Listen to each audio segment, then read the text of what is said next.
Hi. Caitlin? Yes. Good to meet you. Nice Welcome to to meet you Amen too. Clinics. Thank you. Want to head back? Yes. So welcome. Thank you.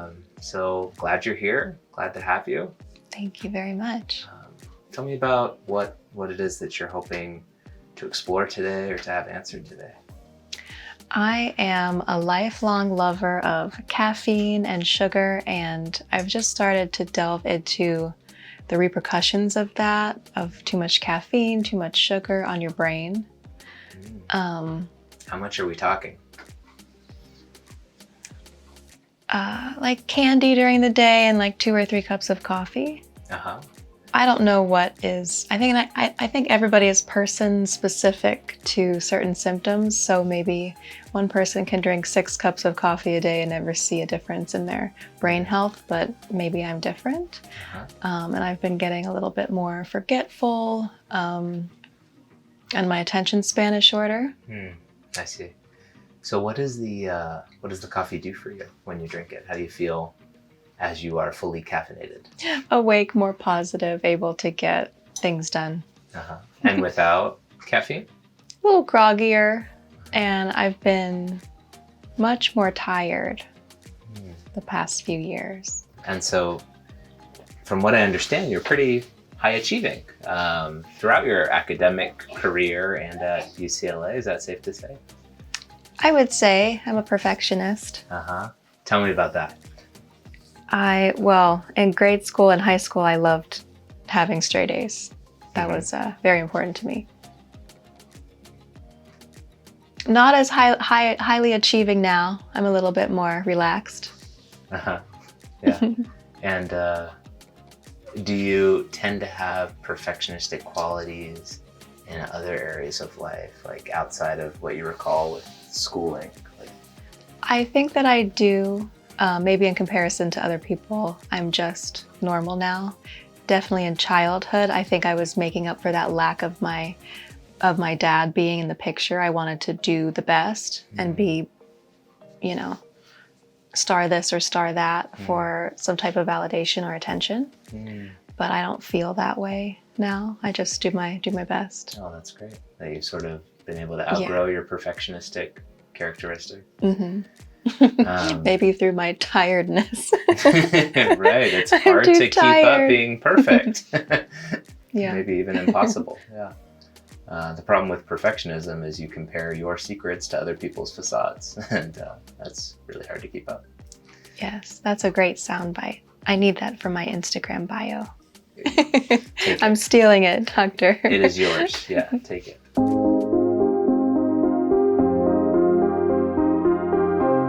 So just to review, the type of scan that you had done was a SPECT scan. And a SPECT scan stands for single photon emission computed tomography. It is not the same as an MRI or a CT scan. So MRIs and CT scans are structural scans. They look at actual brain tissue, the structure that makes up a brain, which is awesome when you're looking for structural problems, but less useful when you're looking for functional changes, physiologic changes, how the brain is actually working. And so that's where SPECT is great. SPECT is a blood flow study. So we're looking at where blood is going in your brain. And blood flow correlates with activity level. So if we see an area of your brain where there is diminished blood flow, that would suggest that area of your brain has reduced activity. And our focus would be boosting blood flow to that area. Similarly, if we see a part of your brain where there's a lot of blood flow, that would suggest hyperactivity, and we'd want to think about ways to help calm that down. Got it. So that's what we're tracking today. That's so interesting. Yeah, I think so too. Hyperactivity, more blood flow. Okay. Yeah, exactly. So there's 2 types of scans that you're seeing up on my computer screen there. On the right-hand side, it's labeled surface view. And on the left-hand side, it's labeled active view. For the surface view scans, we are looking at blood flow along the surface of the brain. So this would be in the cortex of the brain, sort of the bumpy parts, all these gyri and sulci, blood flow to those particular regions. Okay, and the colors on that are not our focus. The colors are just there to make the image look 3-dimensional, What we care about is that actual three-dimensional shape. Okay? So the yellows and the blues and the purples don't mean anything for our purposes. It's really all about the shape. And what we want to see is a blood flow pattern that looks smooth, symmetric, and doesn't have any major holes or indentations. Now remember, we're looking at a picture of blood flow, not a picture of an actual brain.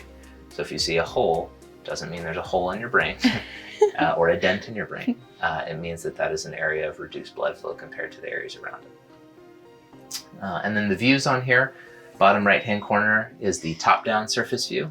So if this is the brain in my head, you'd be looking at it like this, as if you're in a helicopter looking down at your brain with your eyes over here. The underside surface view in the top left-hand corner is the inverse of that, as if you're laying down on your back with your feet coming out, okay? And you're looking up into your brain. And then the other two are just the right and the left. Okay?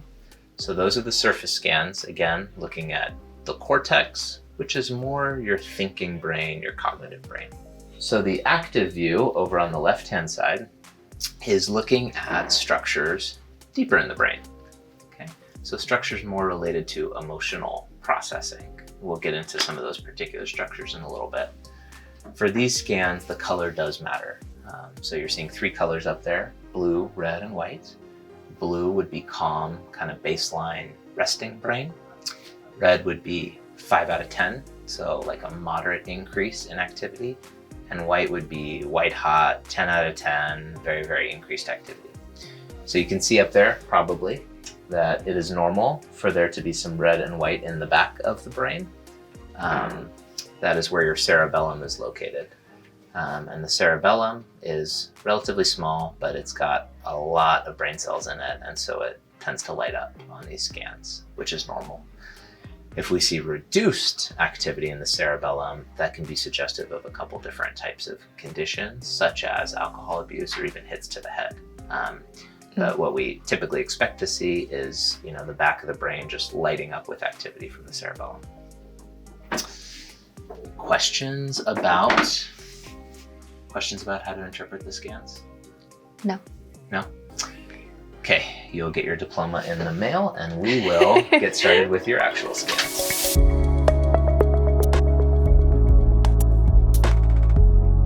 So we will start by going over your surface scans, okay? And here they are. What do you see? A unicorn. Lots of fancy colors. Lots right? of colors. Lots of colors. And what I see is a brain that overall is getting some pretty good blood flow, but there are some really relevant areas of reduced blood flow. And by relevant, I mean areas that correlate closely with the types of symptoms that you've been noticing. And so let's dive into that and take a closer look. So you see up here at the top of your brain, there's a little hole that's showing up. This is a part of your brain that is known as the inferior orbital prefrontal cortex. So just to orient us on the actual brain again, the prefrontal cortex is the front part of your brain, right behind your forehead. Inferior would mean the bottom aspect of that, and orbital would mean near where the orbits are, where the eyeballs are. So it is your left inferior orbital prefrontal cortex that is showing some reduction in blood flow. Okay. And so we'll come to... So right here. Right here. Yeah, right above your Right left here. eyeball. Exactly. There's also some reduction here. You can kind of see how there's a bit of an indentation there. This is your dorsal medial prefrontal cortex. Okay. So looking back at the brain, we're talking about right around here. Okay. And lastly, at the very top of your head, sort of the apex, there was a bit of reduction there. And this is your dorsal medial parietal cortex. You had slight reduction, I mean very mildly to mildly reduced blood flow to these regions as well. These are your right and left temporal lobes. Okay. And so these were the main findings. And now we should talk about what these areas do and what we might expect to see based on reduced blood flow to those areas. Okay. Your temporal lobes are located near your temples. On the brain model here, they're here and here. These are your temporal lobes. The temporal lobes are really important in a number of different processes, including mood stability. So people with reduced blood flow to the temporal lobes sometimes might struggle more with regulating strong emotions when they come up within themselves. That didn't seem to pan out in your testing. It seems like that's actually an area of relative strength for you. Mm-hmm. And then this next thing I'm going to say you're not going to like. So sugar turns out to be pretty inflammatory, which can affect blood flow to the cortex.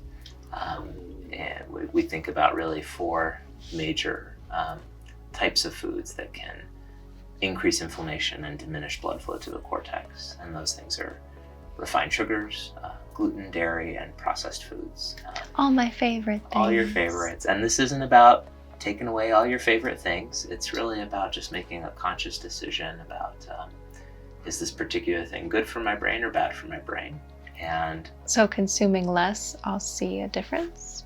I would expect so, yeah. Especially if we're replacing it with brain healthy alternatives that are still delicious. And if we can train you to love food that loves you back, then we'll be in a much better place in terms of brain health. Really, lots of raw foods, fresh water. We talked about some of the strategies earlier, lean proteins, complex carbs, healthy fats. How do you feel about the 3 cups of coffee a day? Is that probably not, it's probably too much? Probably a little bit too much, yeah. And I understand because I have a history of being a problematic coffee drinker. What I would recommend is trying to limit it to 1, maybe 2 cups, and really trying to keep it in the morning and not having it drift into afternoon cups of coffee. Okay. If you're looking for something to help improve, clarity, focus in the afternoon and give you a bit of a pickup, I'm gonna let you in on this a personal secret here. So I have replaced my afternoon coffee with these Brain Boost packets. And so this is mine. You can see that I need to get some more soon here. I've got 3 left. But this is caffeine free, and it includes things like an organic fruit blend, some theanine, some B vitamins, and it really can help with kind of boosting that attention and giving you a bit of a pick-me-up during the day. And so it comes in these little packets. You can drop it into a nice amount of water, shake vigorously, and then it's pretty pleasant, to drink, tastes good, and then gives you that boost in energy and focus without the caffeine. I've got a whole lot more up my sleeve if we need it, but I think this is a great place to start, and we could always follow up with each other. I'll do all the tests again soon. Okay. So I'm going to pass them with flying colors. Just kidding. The nice thing about perfectionistic qualities is that you're very motivated. And so I feel very optimistic that we're going to be able to boost the functioning of your brain even further.